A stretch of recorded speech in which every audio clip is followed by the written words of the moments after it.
Hello and welcome to the Doofcast, the official variety podcast of doofmedia.com. My name is Scott Daly, and if I were a sidekick, I'd be Superboy, because he screams a lot and kind of sounds like Nathan Drake. And I'm Matt Freeman, and if I were a sidekick, I'd be Robin. That's just Robin? Nobody picks Robin, Matt. Robin's great. Who picks Robin? I mean, this show has convinced me that Robin is great. There's like 37,000 characters on this show, and you went with Robin. You gotta go with what works, man. All right. This week on the show, we are doing another one of our patron-produced episodes. For those of you that do not know, which might be some of you, I don't know, maybe not. Folks who pledge to us at the Doof Warrior level or above on our Patreon account, that's patreon.com/doofmedia, get to select a movie, short story, or in this case, a cartoon television show for us to do an episode on. This week, our longtime patron, JayManiac, has asked us to take a look at Season 1 of Young Justice, the Cartoon Network show developed by Brandon Vietti and Greg Weisman, who are two veteran cartoon producers. I think Greg Weisman did the Gargoyles television show. I don't know if you ever watched that, the Disney one. Oh, of course. Yeah. And Brandon Vietti has done like a bunch of different Batman cartoon shows. So they're both very, very experienced in the world of cartoons. And they did Young Justice, which has 3 seasons now, although like the 3rd season just happened and this season came out in 2010. So there's probably a story there that I don't know, because that's a long time. Yeah. Well, that's not surprising to hear that it came from these veterans of like cartoons from the 90s that I liked, because this reminded me a lot of those, actually. Mm-hmm. Yeah, so we're going to be talking all about Season 1 of Young Justice, full spoilers for that season, and that season only because it's the only one that Matt and I have watched. And then after that, we're going to take some time to talk about some streaming news, and then Matt's going to have another segment we're calling Matt's Kids Watch. That's right. That's the show this week. Let's just jump right into it. Let's talk about Young Justice Season 1. Is that Batman? Oh, I see Flash and Flash Jr. His name's Speedy? No, Speedy's Green Arrow's sidekick. Well, that makes no sense. So Matt, before we talk about this, we have to talk about like our experience with these kind of superhero cartoons, because I think both of us growing up in the 90s have a lot of experience with them. I think at least the types that were around in the 90s. Batman the Animated Series was the thing that I think both you and I watched. Probably the X-Men cartoons, right? The Spider-Man cartoon. Yep, all 3 of those. I watched Gargoyles. Probably a bunch of other things that weren't superhero related, but yeah, I definitely watched a whole bunch of all 4 of the things you just named. And I liked all that stuff, and this really does remind me of that stuff in a lot of ways. Maybe even better in some senses. Like the ensemble cast, I think, is one of the main strengths of this particular show. That totally agree. Either wasn't present in the older shows, or I was just a kid and I didn't care. But like there's a good core of characters, and the show really spends the time and care to build out each of these characters into a fully fleshed, entity that you actually care about. And I was, I don't know, a little bit surprised, like getting into this show. I was like, I actually care about these characters. Within a few episodes, I was like, I was on board. I was excited to watch the next episode, which I admit when I started this, I was like, I did not have high hopes. Especially like the first episode, it didn't really grab me. And I was like, I don't know. I'm just gonna have to slog through this, but like pretty rapidly after that, it hooked me. Mainly again through having strong characters, which is kind of my Achilles heel. Honestly. Yeah. I agree with that. I think like I might have had really high expectations going into this, because I feel like just from like observing conversations in the Doof Discord, this is a show that a lot of people seem to really like. Like I don't think anyone talks about this thing as highly as they do Avatar, but there's generally among the people that we interact with fairly regularly online, a lot of people seem to like this show. So I came in with like high expectations, but not like super high, because at the same time in my mind I was doing the thing I do, which I probably shouldn't, which is I just kind of dismissed this as not serious. But this is before I watched it, and I was pleasantly surprised that I get why people like this so much. I don't think it's like fantastic, but I do think it's really good. And I think the greatest strength of this thing is take characters who I never cared about. Like, I don't care about Robin. I don't care about Kid Flash, except that I kind of like Kid Flash's costume, and that's it. All these people are the design sidekicks, right? And it seems like the concept of the show is to take these design sidekicks, like a person like Aqualad. Like, it's already hard enough to take Aquaman seriously, and then you have a character named Aqualad, and I'm just like, I can't do this. But what the show does, remarkably, I think, is characterize them in really interesting ways and make you care about them, even if I still kind of roll my eyes every time I hear someone say Aqualad. I enjoyed his character, and I think that's true for every one of the core 6. Some get added later, but really there's the core 6 Young Justice members. Yeah, they really all have their own very clear personal struggle that they're dealing with, and personality and everything. Like, I think Aqualad is great. He's one of the more prominent characters, actually, I would say. And he makes for a really great and like believable leader character. I mean, so one of the reasons like I was paying attention to Robin is I was like, oh, I've never cared about Robin ever. and I've seen so many different versions of Robin. I was just like marveling at the fact that I've probably seen like 8 different Robins in my life. Sure. And this is the first time I ever cared about he's a character. He has a background and he has like ambitions and toward the end of this season, they introduced this idea that like he's actually kind of worried that he'll become Batman, and and that's not actually his goal. And I'm like, oh, that's fascinating. That's great. Like, I'm comparing him to like the Teen Titans Robin, which I watched, I don't know, like in college because that was on TV and that's what you do in college. And that character, that's just not a character. That's just a voice, Sure. I don't know if you watched that actually, but I never actually. Well, Michael would watch it a little bit, and I would pay attention while he was watching it. But no, I've never really sat down and watched Teen Titans. No. Yeah. I'll say that too. I just half watched it because Michael was watching it.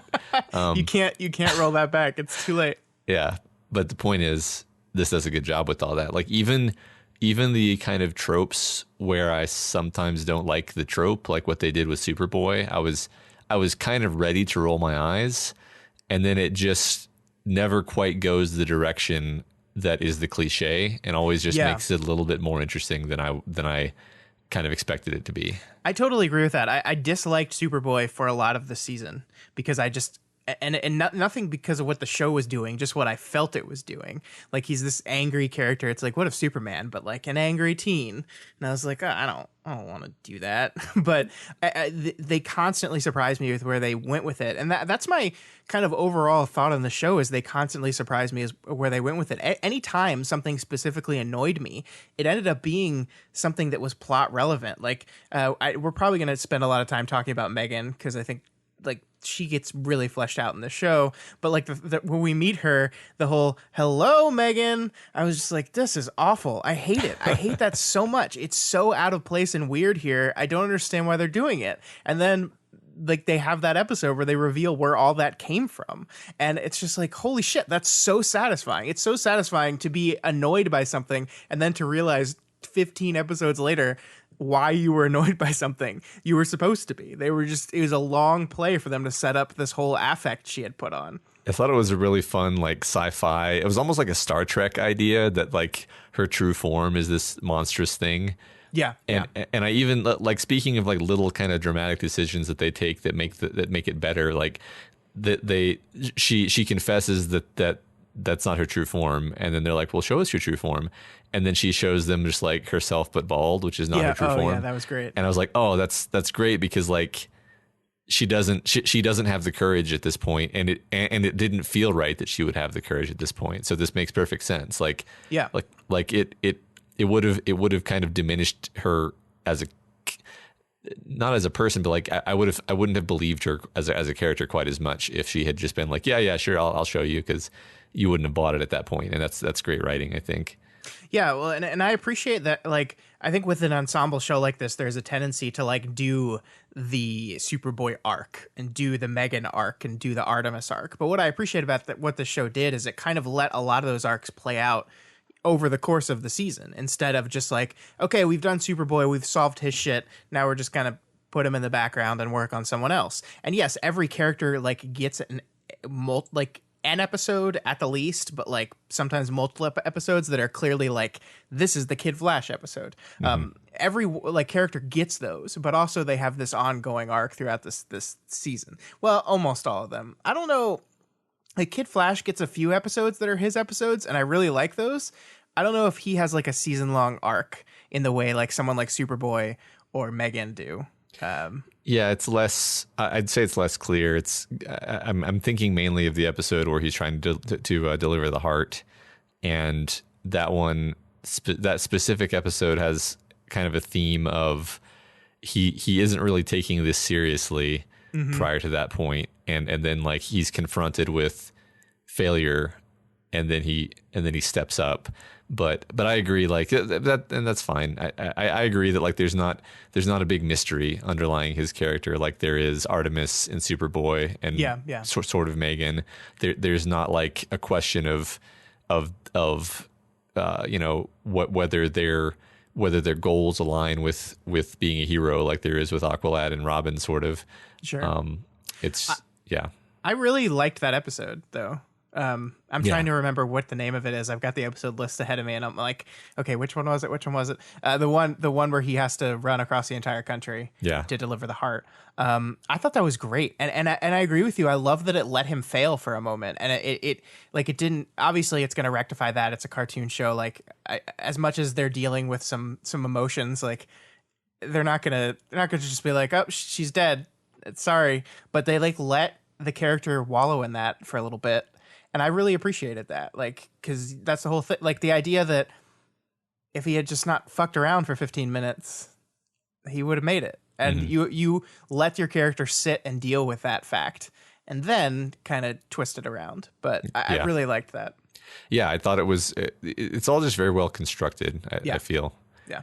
I'm trying to I thought some of the early episodes where they were like their teamwork was not really.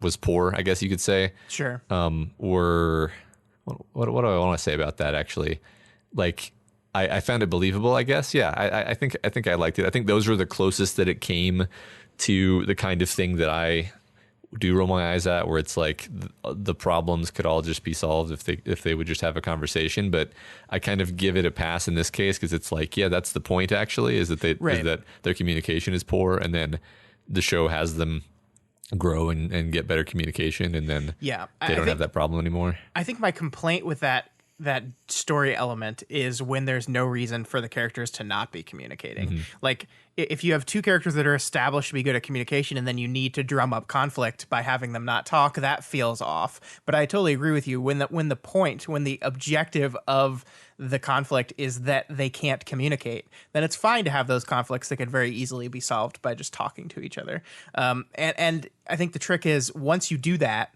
you can't do it again. Once you have the problem be communication, nobody's talking, that's where the conflict is. You resolve the conflict by communicating. Then you can't go back to that well again because you've now established that, hey, they realize that and have learned from it and can communicate better now. Yeah. And I think that my biggest problem in those type of situations is like the ongoing like romantic comedy situation where it just keeps happening again and again and again. And it's just like some stupid, silly mix up that there's no reason why you can't do that. I don't think that's what the show does at all. No, absolutely not. In fact, to speak about kind of the romantic comedy element or the romantic element, like they do have the, you know, pairing off of the different characters, and there's sort of a love triangle element or a love some shape. Yeah. And that was also not bad. Like I was kind of like, I'm going to be completely honest, as a grown man, I was rooting for Kid Flash and Artemis. I wanted to see that. I was shipping them hard, and like that's just a sign that you have done that correctly, because, you know, if you're doing romantic relationships in your show and nobody cares, then obviously that's bad. Yeah, I mean, I probably was not as invested in them as you were, but I liked Megan and Superboy. I thought that was fun. And I think the way it's so funny that the ways in which this non-human character who like is basically faking humanity and like faking green Martian to fake human, is the one that kind of teaches Superboy about his humanity almost. Like it is through their relationship that he learns about himself and he learns about how to be a person. And I really enjoyed that. I thought that was very well done, and has some, I don't know, it's like a fun twist on the whole thing. That is kind of another thing that feels Star Trek. Like you have these characters who want to be human, want to be more human, and sure. And she learned how to be human from television, and then she named him after the boyfriend in the TV show. Yeah, which is pretty hilarious. Yeah, I also kind of appreciate that, like in this love triangle stuff, the conflict that it creates is never like, it never goes too far. Like there's that moment where like Kid Flash is like super excited and hoping that he's going to get to kiss Megan or something. I think it's like his birthday, right? I think it's his birthday episode. Yeah. Which might be the one where he has to run really across the country. I think it is. Yeah. And then like Artemis like leans over and tells him like what's going on between Superboy and Megan, because nobody else, or he's the only one that hasn't realized that. And he's like upset about it, but not like, he doesn't like get like, I could see a different version of the show where he gets like really pissed off, and then that drives like a wedge in the team type of conflict where like that breaks and splinters the team because this romantic jealousy. And it doesn't really ever go there. And I appreciated that it wasn't interested in exploring that side of things. I agree completely. You took the words right out of my mouth that like he's like bummed for 10 seconds, and then kind of moves on. And fairly quickly after that episode segues into being interested in Artemis, but he can't really admit that because, I mean, I think that's a cool, like, honestly, like, I think it's like a fun character idea that like his interest in Megan is like full of bravado and wisecracking and like over the topness, but like he likes Artemis too much to behave that way toward her. Yeah. I thought that was cute. And realistic. Well, I think a lot of what the show is doing is kind of a rumination on growing up. Like these are, and I know we talk about this on the show a lot. I feel like I say that phrase a lot. This is about growing up, because I think a lot of these shows are. And I do think this is like the whole concept of Young Justice seems to me like these kids are not ready for the prime time yet, but they are going to band together and via community learn to be ready to be in prime time. So the ways in which the conflict both challenges their childishness while also allowing them to grow from it is important. And so I think to dive into that kind of really super petty jealousy to the point where it like leads to a splintering in the team would almost be against that, because it's like it's letting him be jealous, it's letting him have the jealousy, it's letting him have the non-seriousness, and then we learn from that and move on. It's not going to be like an ongoing plot element of Kid Flash is really secretly going to take down the Justice League because he's angry that someone else likes the girl he likes, and it's not going to do any stupid thing like that. Yeah, I agree. I think that having it be almost a show for kids about like healthy ways to deal with problems, because the health like dealing with jealousy, like the healthy way to deal with jealousy is like, well, okay, you're gonna feel bummed about this situation for a minute. Yeah, we're not gonna lie. You're not gonna just shrug it off, but then you're gonna get over it and move on and find somebody else. Right. The healthy, like, it is okay to feel jealous and bummed. The important thing is what you do with that, and the show seems to be, you know, like, do your hero stuff, like you know, like commit to that, because that matters more. And I like that. Speaking of this idea that they're gearing up for the big leagues, like structurally as a season, I thought this was pretty well put together, where they're facing tougher and tougher opponents over the course of the season. They're kind of getting better at their teamwork in a very organic way, and maybe even getting like extra little powers here and there. In ways that all feel earned. And then finally, the end of the season is they literally have to fight the Justice League, because the Justice League has been mind controlled. And that's such a great, like, to me, that was a much better way to finish out the season than like they all have to fight Darkseid or something. Or Dark Side, or whatever the hell it is. And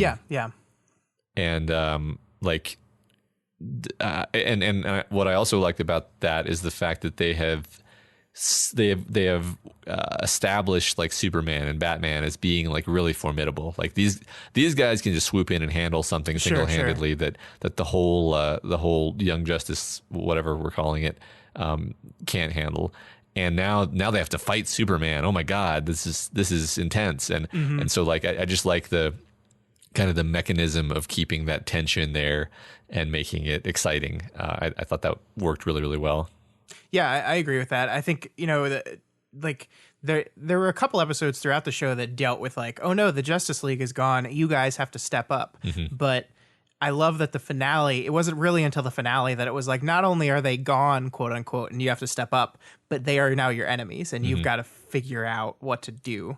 And it's really like, that almost is growing up in a nutshell, right? It's the people that were there for like to protect you aren't there anymore. You can't count on them anymore. And sometimes to make your place in the world, it's through them sometimes.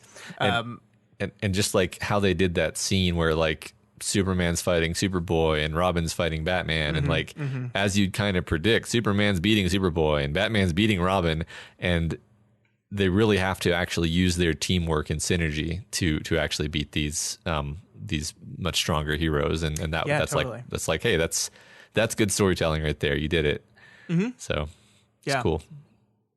We haven't talked about I can't even say his name without laughing. Aqualad. Let's talk about Aqualad for a little bit. Okay.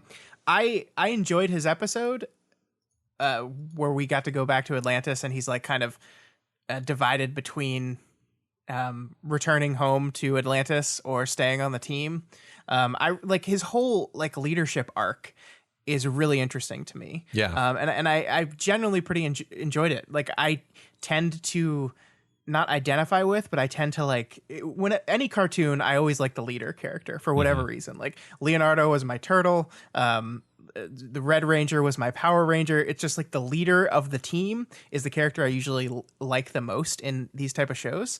I didn't like him the most, which was interesting, but I do appreciate their exploration of his leadership stuff a lot.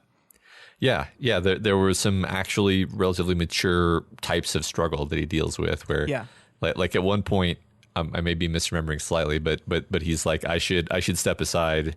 And then I think Batman's like, okay, who do you suggest to take your place? And he's like, oh, dang, I am the best one. Yeah, right. Yeah, that's an interesting thing, right? Like this idea that like I feel like I failed my team. I feel like I have not lived up to myself. And the right thing to do in this moment is to step aside. And the lesson there is, no, sometimes it's not. Sometimes even if you screw up, you're still the best person for the job. Yeah. And you've got to find a way to make it work. Yeah.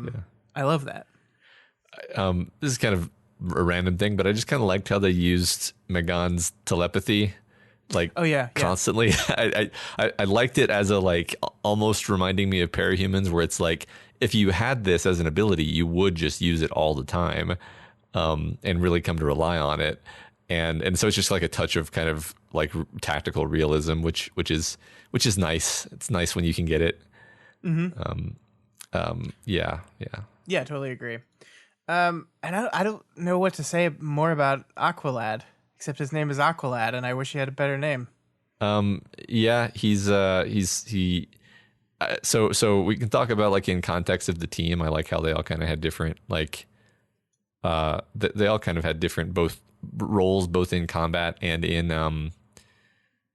the context of like the characters and the character interactions. We haven't really talked about the combat too much. Like I thought most of it was pretty good.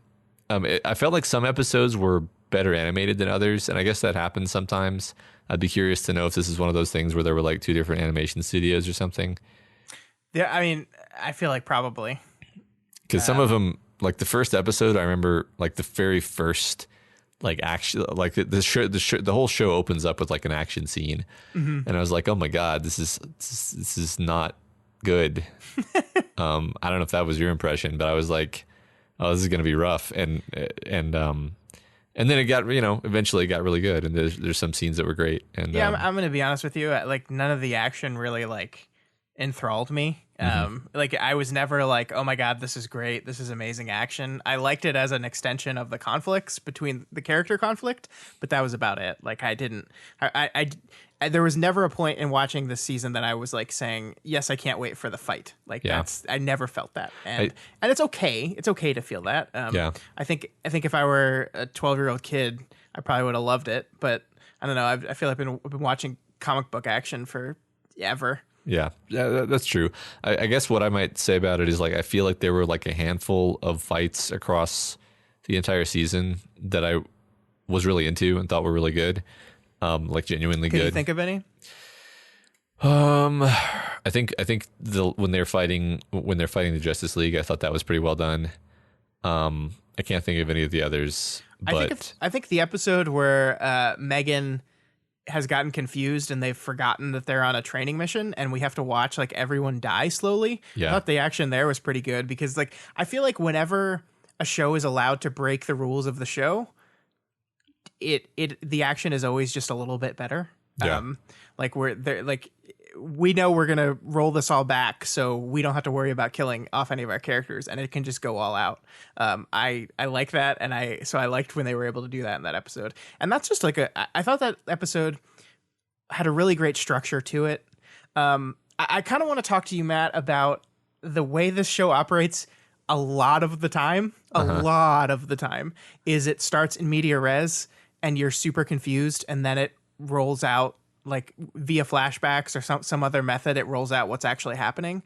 I think the show returns to that well a lot, maybe too much. Maybe I feel like every other episode was like we start off something and then I'm like, wait, did I miss something? Was there there were several times where I stopped it and was like, was there like a scene after the credits? And it's just the structure of the episode is we're going to set up this thing. Every character wakes up and can't remember what's going on, who they are, or what the last 6 months have been. And then we slowly reveal why that happened. And it does that a lot. It does it a lot. I think the one in which Megan, where they were in the training thing through Megan, and I think that's the best example of it used in this season because it makes sense structurally, you know, like it kind of does in some of the other instances, but that one in particular, like it makes sense that they're just why they got confused. And I just really, I really liked it a lot. Yeah, I like that one. You know, the one you were referring to where they wake up in the desert with no memory. That might've been the first episode where I was like, oh, I actually think that was really good. Like I actually really liked that episode, and I wasn't just like I thought it was okay for a cartoon. I was like, oh, okay, I'm into this now. Like as of this episode, I'm now into this. And I like the episode too. I'm just curious, like, what did you feel about the use of that technique? A lot. Right? Yeah, I mean, I don't know. I thought it worked. Like yeah, they definitely did it a lot, but I think each individual episode is well structured if you just take it by itself. Yeah. Okay. Well, maybe not each. I mean, there's probably some episodes that are better than others and worse than others, but I think generally speaking, each episode is well structured. I think maybe whoever writes it just really likes that particular device, and I mean, it's undeniably like an engaging trick, but it is a bit of a trick if you keep using it over and over. Yeah, and there are times, like the two examples we were talking about are the times when I think it works the best. The times when it like works the least for me is near the end, where each of the three characters that we were like suspected of being the moles, I think it's the second to last episode, like go meet out with Light, the team, and then like we like each of them as they're in the fight revealing that this was all a plan they had the entire time, and then we flash back to them telling everything to the team and explain, like we realize that no, they didn't betray the team, this is all part of the plan, and we do that for each of the three of them, for Superboy, for Megan, and for Artemis. That's the point where it starts to push against me, where I'm like, so you just like cut conveniently, and that's that you're just creating conflict through a convenient cut in the action, and I'm just like, yeah. But I mean, I liked that moment, and I think it was just that combined with the fact that it's used so often in the show, where by the 25th episode I was like, can we do something? Can we do something different? And they kind of do it in like micro examples too, because in the 26th episode, we see the chip that Robin's developed to like that he reverse engineered the technology to take everyone back and to free them. We see that used before the show has explained what it is. And then it goes back and it's like, oh, you must have reversed engineered our technology. It's like, why did you do it that way? That's such a weird choice. Like, just show Robin doing it. And then, I don't know, like, it just, like, there was a lot of little tiny moments, not even like full episode structure, but little tiny moments where they did that just as like a little fake out or just a moment of confusion that they then fill in moments later. And I was just like, why do you keep doing that? Yeah, they do love their little fake outs. I think that's the best term for it, where it's not really a full, like, the whole episode isn't built around it, but it's just a little moment of like, aha, gotcha. Right. And, I guess it didn't bother me, but I can totally see how it would have bothered you. And then like one or twice, like it's fine, but I think it just stacked up on me. I also think we binged this entire season over the course of a week, so maybe if I was watching it as it was released, that wouldn't have piled up on me as much. Yeah. Zooming out in terms of like the season long background plot, I think it worked pretty well. Too many villains, I think, was a complaint you and I both had, where I'm just like, I don't know enough about DC. Is that Doctor Strange? No, it's Dr. Fate. Is that Spider-Man? That's Spider-Man. Yes, that's just Spider-Man. It certainly seemed like it was Spider-Man. Yeah, I know the DC villains fairly well, but there were definitely ones in here I was like, who the heck is that? No idea who this person is. Didn't know who the one that's basically Krang from Ninja Turtles is. Didn't know that one. I mean, I didn't know who Savage was, and he was apparently like the kingpin of the whole thing, and I had to look that up. I think the only reason I knew as many as I did is because I've watched a lot of the CW DC shows recently, and they had a lot of these characters in them, different versions of it. Like Red Tornado is a character that I did not know before I watched the Flash television show, and they had Red Tornado in there. So I was like, oh, okay, I recognize that person. I didn't know. I think in the Flash they were bad, but they're good here, kind of. Okay. You know what's funny is like I've never heard of Starro, but my kids happen to have a children's book where Superman, like where Starro takes over the city with which one is Starro? I don't even remember that. The alien starfish. Oh, Starro. Okay. Yes. And so when they found a frozen alien starfish in Atlantis, I was immediately like, oh, it's Starro. The only reason I know Starro is from this children's book, though. Isn't it weird? And also, I've been rewatching Smallville lately, so like there were some names I recognized, like Cadmus Labs is a DC thing that's used in Smallville. One of the ones was Belle Reeve, which I always heard called Belle Reeve my entire life, and then they called it Belle Rev in this show, and I was like, that can't be right. And it is. It's French, and the way you pronounce it is Belle Rev, but I've never heard it called that ever. And so every time in the couple episodes where they were in Belle Reeve and they kept pronouncing it wrong, it was driving me crazy. Oh my God, that's funny. That just went over my head because I didn't know about Belle Reeve or Belle Rev.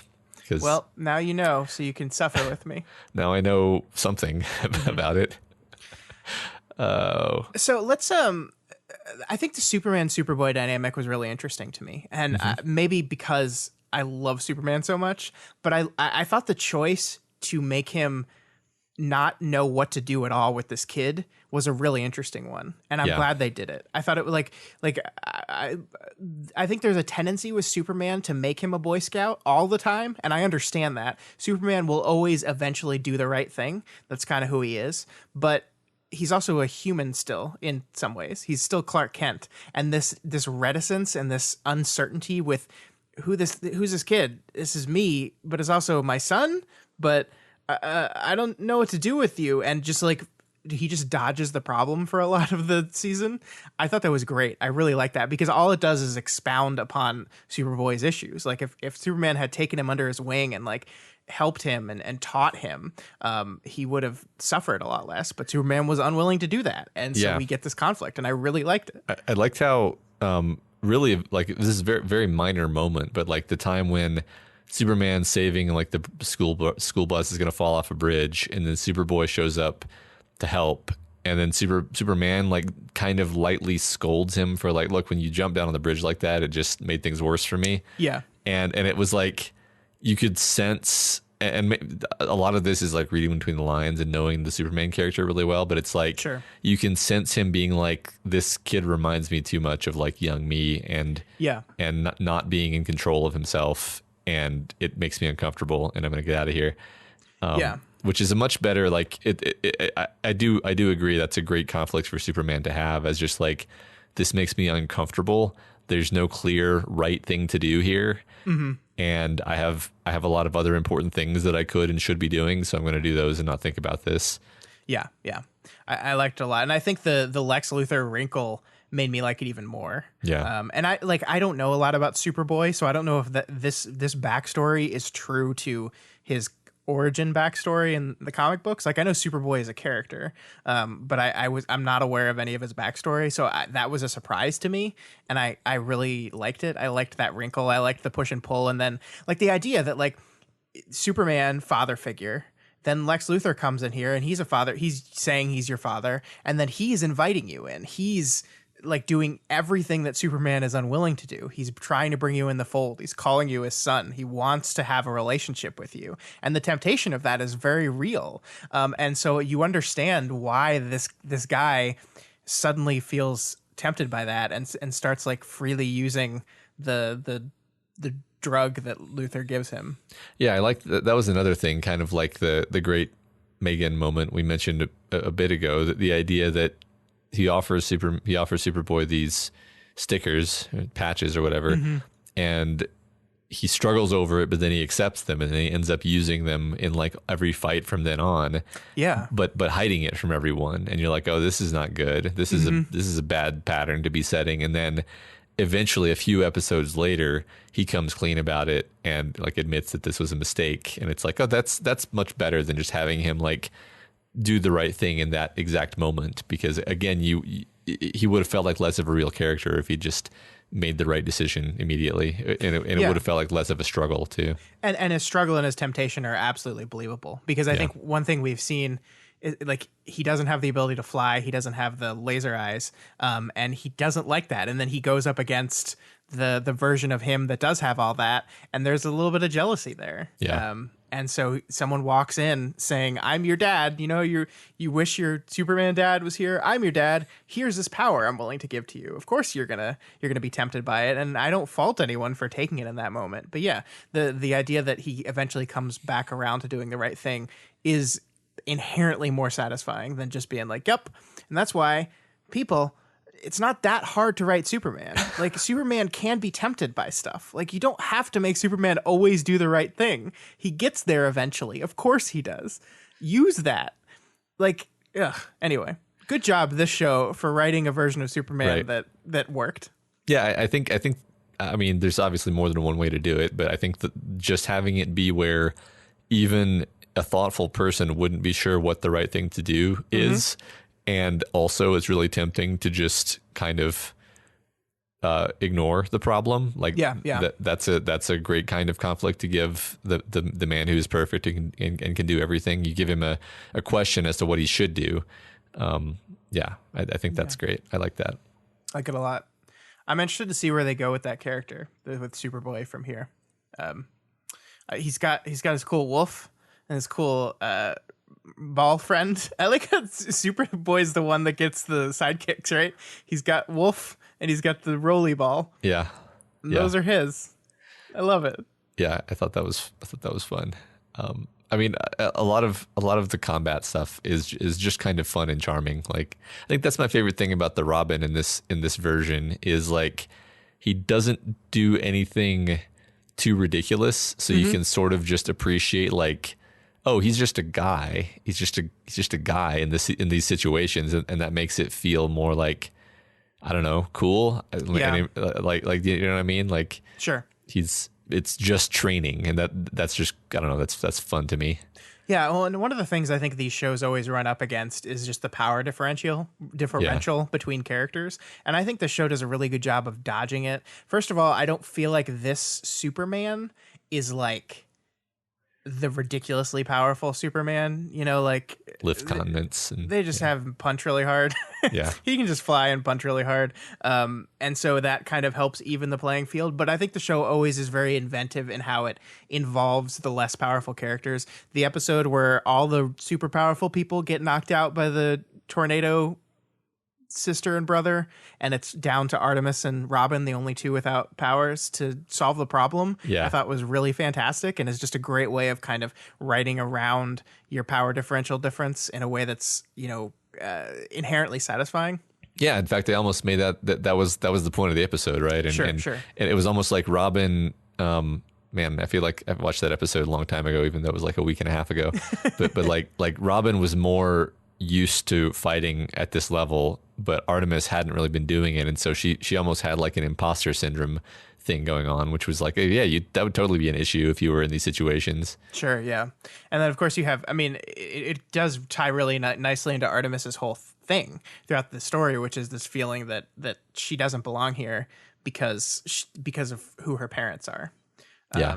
And I loved that storyline. I really did. Like, I just amazing how these shows make me care about the bow and arrow person, which is, I just think it's like the lamest character in any comic story. Yeah. It's the one that just has a bow and arrow. And yet, like, Endgame last year and then Artemis here, I just really like the bow and arrow character. I know. How did they do it? I think, honestly, I think that there is something super dramatic about just the normal human amid these godlike beings who is doing their best and surviving through their wit and wile and training. I think that works really well when you do it right. And I think when you don't do it right, it's actually especially grating. Sure. Because you're like, okay, I just don't buy that this character, like the Teen Titans Robin. I'm just like, I just don't buy that like this is basically magic. Like he is just basically magic, and you're just pretending like there's no, and that's fine. That's what that show is. That it's a different kind of thing. It's a different kind of cartoon. Sure. But yeah, when you do it right, I think that's one of the more fun types of character to me anyway. Yeah, totally agree. So getting back to Artemis, I love how it's resolved. Like, again, like this really big temptation. Your father and your sister that you've been fighting against the whole time are just like, no, come join us. I love that temptation there, and I love how it's resolved. I think the thing that I like most about the big moment where the three of them kind of reveal their truths to everyone is that like half the team already knows. Mm-hmm. Like Robin already knew about Artemis, Superboy already knew about Miss Martian.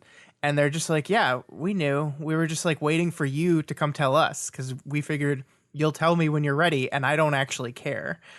Because like Robin says, you're not who your parents are. Superboy says, I don't care what you look like. That's not why I like you. It's kind of cheesy, but it's cheesy in the way that makes your heart warm, and I like that.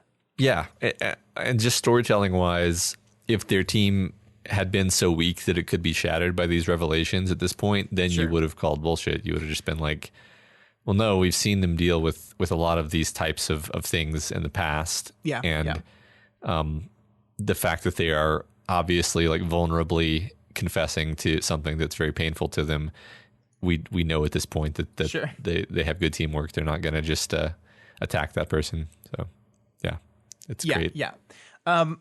I want to talk to you about Captain Marvel. Yes. So, Best oh my character. God, what a great character. So, I mean, I don't know how much you know about Captain Marvel or knew about Captain Marvel before this. I mean, obviously, I saw the DC movie. Yeah, I saw the movie too. So I love Captain Marvel, and I didn't know that the Justice League didn't know that he was a kid. Like, I didn't know that. That was so great. Like the first time we see him, he's acting like a 12-year-old kid, and you're just like, you're here for it. First of all, because it's Rob Lowe's voice, which is just fucking perfect that it was Rob Lowe. And I think weirdly enough, it's Rob Lowe for like 2 episodes, and then his brother takes over in the last half, which is really funny. Okay. But I just love Rob Lowe being a kid, but like you're laughing along at it, and everyone keeps looking at him weird, and I'm like, why why are they looking at him weird? And I was like, oh, fuck, they didn't know. They didn't know he was a kid. And I loved that. And the episode that really plays off that, the Captain Marvel episode, is the one where the adults and the humans get like pocketed into different dimensions, and he's the one that can cross the breach. I loved that episode. And I think that's one of the ones in which I really did like the combat, because the inventive ways in which he's like jumping back and forth and fighting with each side, and passing messages along is really fun. I agree. I thought he was fantastic comic relief. The idea of it is great. And then like his reaction when they eventually find out he was a child is hilarious to me. Well, and how he keeps hanging out with the Young Justice League, right, and they don't know why. They're just like, what's this dude doing here? Why is this adult hanging out with us? It's because he's your age and he wants to hang out with you. He wants to go to the costume party with them, and they're like, "Oh, are you going to a costume party?" Oh God, like, that was so great. That was so great. Yeah, I love that. Some of the B plots are really good in this, like the ones that have nothing to do with any superheroing. It's just the characters hanging out on an off day. I like the Halloween party one. I think is particularly great. It's just them having fun.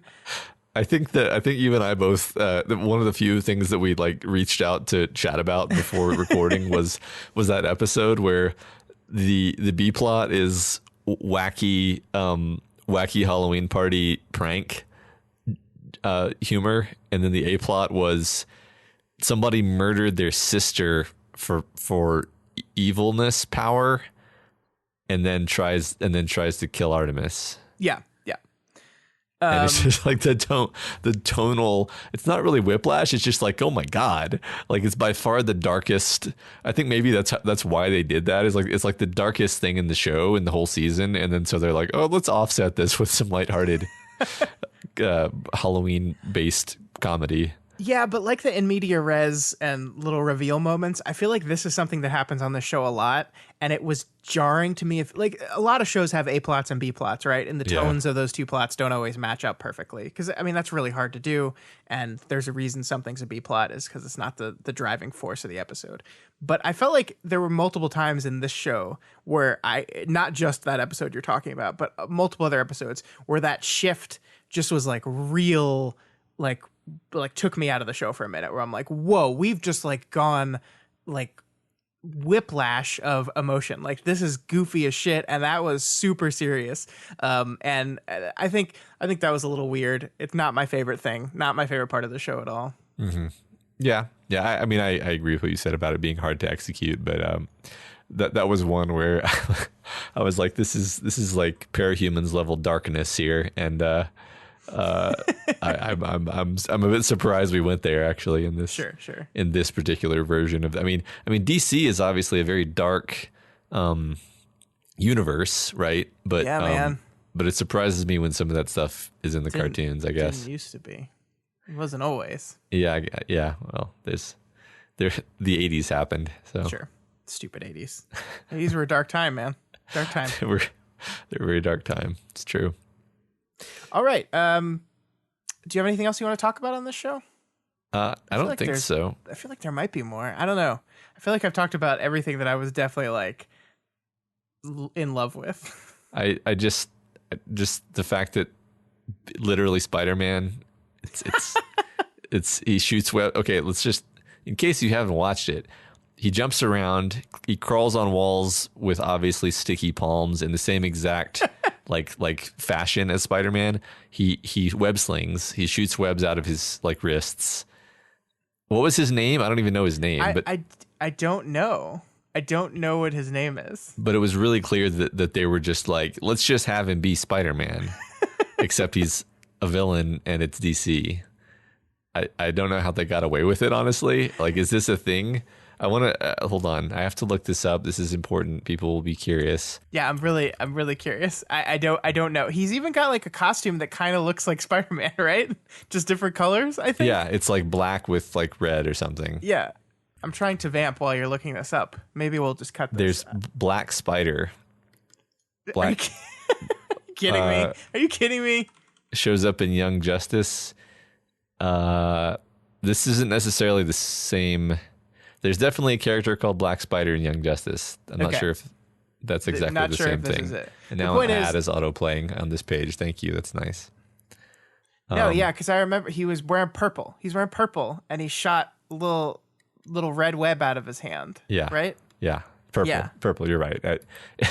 My eye automatically color corrects everything because it's a cartoon. So I saw that as black, but yes, it is purple. And he's got a spider on his head instead of his chest. Yeah, it's hilarious. It was absolutely. They made a Spider-Man. Yeah, it was great. That's all I got to say about that. That's all we have to say about that. So that's Young Justice. It's not available to stream anywhere. We had to buy I mean, it is available to stream, but we had to buy it. It's not part of a subscription service. I think it's probably part of DC's. Does that still exist? Did they get rid of that? They had their own subscription service for a while. I couldn't And figure I think that they out. trashed it. That was a bit tricky. I couldn't manage to sign up for it after trying for a bit, so I think maybe it might not exist. I'm not sure though. I think they dumped it, sadly, because I heard some of the shows on there are really good. Like, what was never mind. I can't remember them. There's a show on there that's supposed to be really good. I don't know. It's got Brendan Fraser in it, and I can't remember the name of it right now. I love Brendan Fraser. Yeah. Anyway, that is Young Justice. I think we both enjoyed it. Happy with how much I like that. It was a lot of fun. Sometimes shows are just a lot of fun to watch. You know, this is one that's easily bingeable.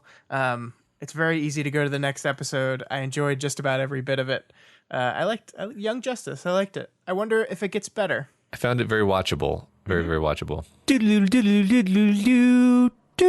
All right, so let's talk about some streaming news. Because today, Matt, January 16th, 2020, Peacock announced themselves for the first time. Now, you might be wondering what Peacock is, Matt. I am wondering. Peacock is NBC's streaming service that is going to compete with all the other ones. I just now got why it's called Peacock. Yeah, continue. because the Peacock. Yeah, Yes. it's a weird name, kind of. Like I don't know if that's what I would have gone with, but you know, whatever. Do you Peacock? So I think the big thing that this is where The Office is going to live. I'm pretty sure. Yeah, Friends is going to live on HBO Max. The Office is going to live on Peacock, but they're also going to have their own like lineup of original only on Peacock programming. A couple interesting things though, Matt. Well, the first is they are not necessarily going to do the same subscription model that everyone else has. I think they said that their no advertisements model would be $10 a month. Which is similar in price to a lot of their competitors. But they are going to run an ad version of this software for free, I think. I think depending on how much you pay reduces the amount of ads you see. So you can watch things on Peacock for free if you are okay watching commercials. And that's a little bit different from a lot of the other streaming services. Yeah, that's pretty smart too, because as soon as I heard of that, I immediately thought to myself, oh, I might actually check that out if it's ad supported. And then that thought was immediately followed by, I might just pay $10 a month to avoid ads. Yeah. I think when you and I were watching Ping Pong, the anime, we both it was available for free on whatever service it was on. I think it was on Funimation or one of those anime streaming things. I can't keep them straight. It was on there for ads, and we were like, sweet, free, I'll just watch this. And then 2 episodes in, I was like, I can't do this anymore. and I signed up for the service just for a month. Yeah. So I feel like the same thing, and I feel like that's what they want to happen, right? You just give them a little taste, and then 2 episodes in of whatever thing on Peacock you're watching, you're just like, I can't watch ads anymore. I'm going to pay for this. Yeah. I mean, it's genius. I hope it works. I mean, I honestly do hope it works, because if it works, then maybe other streaming services will adopt this as an option. And then you can, like you said, you can kind of look around and see what suits you or see what you really want to. Because a lot of these, I don't remember what station it was off the top of my head, but the one that hosted the Star Trek show, if you had let me watch the Star Trek show with ads, I would have watched a few episodes, determined if I liked it. And if I liked it and wanted to keep watching it, I might have paid for it. Sure. But as it is, it's totally behind the paywall. I don't that's just an energy barrier that I'm not willing to to surpass. Yeah. No, I get that. So Yeah. I think it's a good idea. I want to see more of it, honestly. Yeah. And of course they announced some original programming that's going to appear on the service. Some of the big ones are a MacGruber television show written by Will Forte and Jorma Taccone, who directed the first one. If you listen to this podcast, you'll remember that I declared objectively and irrefutably that MacGruber was the funniest movie of the past 10 years. And so the idea that there's going to be a television show of this world is very exciting. So that is one thing that makes me like say, shit, I'm going to have to get Peacock. Yeah. One of the other things that they announced is another Battlestar Galactica reboot. This is a reboot of the reboot. Okay. That's interesting, right? I guess. I loved the reboot of Battlestar Galactica. I never actually watched it. You didn't? Yeah. That one was basically entirely about 9/11. So Okay. I'm wondering if this one is going to be about Trumpism. In some Okay. way. I mean, is this going to be campier or like hard sci-fi or like? I mean, what's the reboot was like hard sci-fi. Right. So I don't know. I don't know. What is 2020? What do you think? Do you think people want campy or do they want hard sci-fi in 2020? What do you think? I don't know. People reacted really well to that Family Guy version of Star Trek. Yeah, the That's- Family Guy version because it had Seth MacFarlane in it. Yeah, that's the only way I can get there. I feel like we need to watch that because I like from everything that I read, it's actually like a better Star Trek than Star Trek Discovery. I agree. We should do an episode on that at some point. Yeah, totally. But that said, I mean, I think people are kind of tired of grimdark. Sure. So And there's a way of doing it without doing it grimdark. I mean, I think we watched the first season of The Expanse, and that's not like campy, but it's also not like I think. Well, maybe that was a bad example. That's a pretty dark show. Now that I'm thinking, there's a lot of death in that show and awfulness. yeah, I think at this point in time, I don't even know if I can make a statement like this is what people want. I think people want all kinds of things if you just do it well. So, yeah, I don't know. I think a previous version of me would have been like, oh, another reboot. Now I'm just like, oh, okay, Yeah, I'll knock check it yourselves out. out. Yeah, Go for it. do a good job. I wish you well, basically. Yeah. The other big news that was announced today is they are in development for an Adventure Zone cartoon based off of Balance, the first season of the Adventure Zone. Originally, we thought that a full season was ordered, but that's not true. It's basically they're in production probably on a pilot, and once they make the pilot, they will present the pilot to Peacock.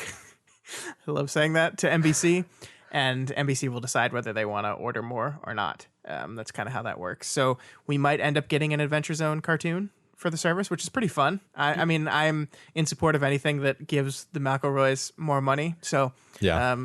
I'm really interested in seeing how that turns out. Yeah, that's also my primary source of excitement is more success for the McElroys.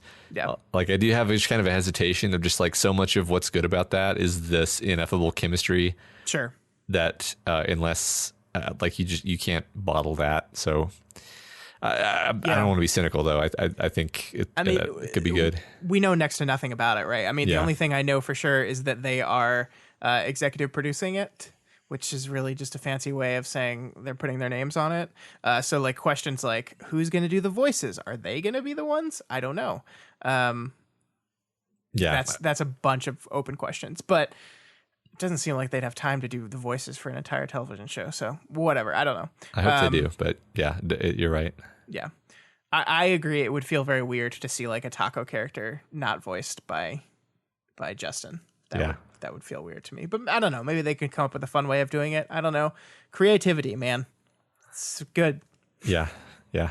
But it's exciting. It's exciting. So I agree. This is all potentially very cool and exciting, and let 1,000 flowers bloom and see what happens. yeah. And I was just saying that I'm done with new streaming services, and they do this shit. I know. I can't not watch MacGruber. I can't do it. They really do seem to have put this together cleverly. Like, They do. Like, Like- we're the fun one you're actually looking forward to, not the one where you're sort of going to be like, All right, shit. I guess I have to check this out. Do do do do do do doof. All right. And the next and possibly most important segment of the night, Matt, talk to me about Matt's Kids Watch. I showed my kids. So they've been on a Batman kick recently, and they basically watched like most. So they watched the Michael Keaton Batman, and then I showed them the first two Chris Nolan Batman. And the main thing I wanted to talk about is The Dark Knight, because it was actually, I mean, it's always fun showing them movies that I enjoy, and getting to experience it with them and see their reactions to it. But this one was fun in kind of a new way that I'm really looking forward to kind of exploring more as they get older, because this is kind of the first time that like a real kind of complicated moral quandary was presented in the movie. And I'm talking, I mean, it happens a bunch in the movie, but the one that was the most obvious and that kind of hit them the hardest was the two boats, the two ferries, and the bombs and the prisoner's dilemma, if you will. Yeah. So for people that maybe don't remember the movie, there's a bomb on each boat, and they're both going to blow up unless one of them chooses to blow up the other. Yeah. And one of the boats is full of convicts, and one of the boats is just full of random citizens. And it was fun to like watch my kids talk. So I guess another funny part of this is we actually had to stop watching in the middle of this scene for the night, and then get back to it the next night. Oh my God. So like we were talking about like, well, what should they do? And I was actually just interested to see what their thought process was. I wasn't trying to like lecture on morality. And the oldest was like, yeah, they shouldn't, no one should blow up anybody, because like the convicts are serving their debt to society. She didn't use these words necessarily, but like Sure. they're serving their debt to society, and they're trying to redeem themselves from what they've done. So they're not bad people. They just made mistakes. And then her younger brother was like, do it, blow them up. And then it was great because like as the moment, like as it gets up to the moment of the guy, you know, the cowardly guy is about to turn the key, the oldest is like, don't do it, and she like, I've never seen her that like into something, and like yelling at the TV, and I was just so delighted by this. And Yeah, that's so fun. I love that. Yeah, and like again, it's like it's not an action scene, right? It's a psychological drama scene, and it really worked on them actually. So I thought that was fantastic. Yeah, I think it's like you and I have had a lot of conversations throughout the years about the fact that we were introduced to a lot of things very young, like very young ages. Like I think we both just by coincidence happened to watch the Alien movies as little kids. Yeah. 6 or 7 years old, somewhere around there. Like I just, it's kind of a very interesting way of like broaching the subject of like underestimating how much kids can understand. Like in the concept of Alien, I get the hesitance, because like you could legitimately get terrible dreams, and that's just going to be a rough time for everyone. But like I think you'd probably go out there and find and be able to easily find people that'll be like, Matt, you can't show your child The Dark Knight. But then like this is evidence of, yeah, I can. She got it. She totally got it without like just by absorbing the movie and just having this basic understanding of right and wrong. She got right where the movie's trying to get you to go. So like we sell our kids short constantly in what they can and can't handle. And so it's really interesting to me. And that's why I always want to have these talks on the podcast as you're kind of experimenting with these movies and seeing how it works. And I think we sell them short. Yeah, I was ready to pull the ripcord if I detected that they were getting disturbed by anything, but the thing is, the movie is PG-13. Sure. There's implied violence, but there's very little like on-screen graphic violence, little if any. And then like the most disturbing thing in the movie by far visually is Two-Face's appearance. Yeah, how did they handle that? They were like performatively scared of it, and then they were fine. Like they thought it was, because I had like made a big deal of it, but then it really wasn't a big deal. Sure. You know, the kind of the if anything, like the darkest element of the movie is like the themes, the idea of like this is about taking a good man and breaking him, you know. And I don't know if they got necessarily that aspect of it, but they got bits of it, and they got enough of it that that I felt like it was. I felt like they kind of took something away from it, and something we could talk about and kind of use as like a moral discussion topic, which is valuable. And that's the power of story to me, right? And especially like the PG in PG-13 stands for parental guidance, right? So the point is, if you're going to watch the stuff with your kids, maybe watch it with your kids so you can answer questions, so you can talk through it, so you can explore these ideas that maybe are just barely out of their grasp a little bit, and you can kind of help them bridge that gap. I think that's the important part. And so I love this experiment you're doing. I mean, watching movies in my household involves a great deal of talking, of course, partly because of the age they are, but just like it is almost like a form of interactive. Like we're watching the movie together. We're not just sitting silently, and I like that. I see that as positive. So cool. All right. So if you have a 7-year-old out there, watch The Dark Knight with them. Yeah. See what they think about should they blow up the convicts. I'm curious if like your son's reaction to that is just like a result of the age difference, where he doesn't fully grasp the moral implication of it, the thematic implication of it, and it's just like, yeah, I just want to see some people blow some people up. I'm sure he didn't understand the full complexity of the situation, and it was just an age difference thing. I talked to him about it. He just it's the idea of a moral trade-off, I think, requires a couple more years of cooking. Yeah. So, yeah. Cool. All right, that's all we had for you guys this week. If you have any opinions on Justice League Season 2, on Peacock, or on Matt making his kids watch The Dark Knight, feel free to reach out to us via email at doofmedia.com or over on our Twitter account at doofmedia. Yeah, if you're not already subscribed to this podcast, we encourage you to do so and ensure you never miss an episode. You can find us on iTunes, Stitcher, YouTube, Google Play, and pretty much anywhere else podcasts can be found. And of course, you can find all of our shows, including this one, over at our website, doofmedia.com. That's where you can find Kingslingers, our newest podcast that came out today as we're recording this. It is a podcast diving deep into the Dark Tower series by Stephen King. I will be leading Matt through those books for the next year and a half. We're very excited to start that show, and the episode is out, so you can start reading and listening along with us. It was great. It was great fun recording that episode, Matt, and I can't wait to do more of them. Yeah, if you're not a Dark Tower reader, then now is the time to become one. And if you are a Dark Tower reader, then listen to me try to find my way through it and make predictions, which are either shockingly accurate or hilariously wrong. Either way, it's entertaining. There's no in between on that. That's the only ways to go on those predictions. I mean, yeah, basically.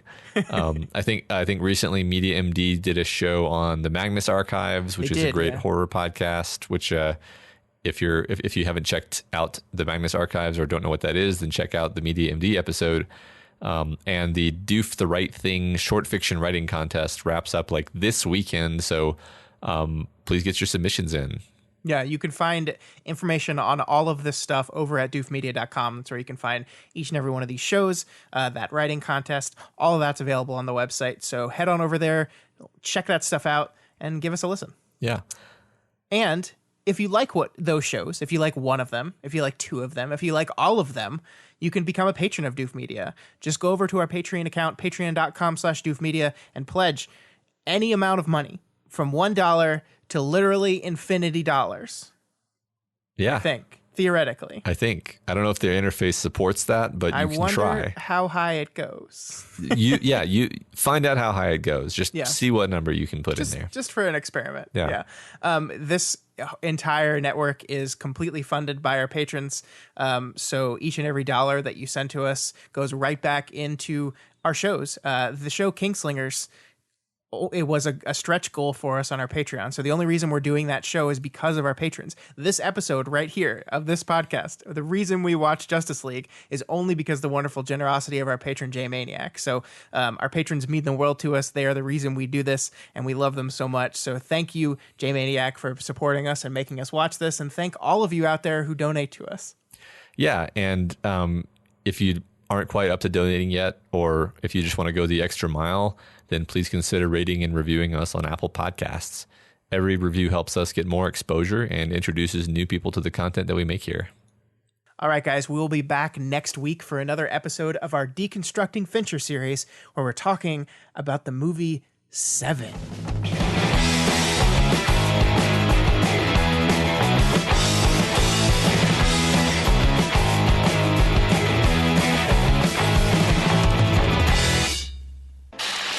My name is Doof, and you'll do what I say. My name is Doof, and you'll do what I say.